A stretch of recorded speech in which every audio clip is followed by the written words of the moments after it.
HMPV কারণে মানুষের সরাসরি মৃত্যুর কথাটি সরাসরি বলা হচ্ছে না। এটির মৃত্যু হারও খুবই নেগলিজেবল। কোথাও কোথাও এটাকে 1000-এ একজন বলা হয় বটে, কিন্তু এটা সুস্থ মানুষের ক্ষেত্রে তাও না। অতএব একজন মানুষের সার্বিক সুস্থতা, তার ইমিউন স্ট্যাটাস, তার অন্যান্য রোগের উপস্থিতি, এইগুলো নির্ধারণ করে এইচএমপিভি দিয়ে ওই মানুষটি আসলে কতখানি ঝুঁকির মধ্যে আক্রান্ত হবে। তো আমরা কিন্তু এই যেহেতু ভাইরাসটি বিস্তার ঘটছে আশেপাশের দেশগুলোতে এবং বিশ্ব স্বাস্থ্য সংস্থার সুপারিশ অনুযায়ী কতগুলো সাধারণ স্বাস্থ্যবিধি মেনে চলার আমরা পরামর্শ দিতে চাই। এটা কোনো নির্দেশনা নয়।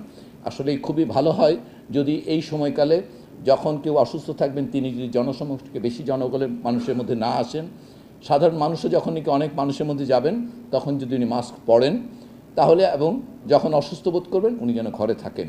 এই সাধারণ বিষয়গুলো মেনে চললে এটির বিস্তার কমবে, কিন্তু এটি নিয়ে কোনোভাবেই আতঙ্কিত হওয়ার প্রয়োজন নেই। এবং আমরা আমাদের মন্ত্রণালয়ের পক্ষ থেকে এই সাধারণ স্বাস্থ্যবিধি, এগুলো আসলে অন্যান্য দেশে রেসপিরেটরি এটিকেট বলে, এটা সাধারণভাবে মানারই কথা।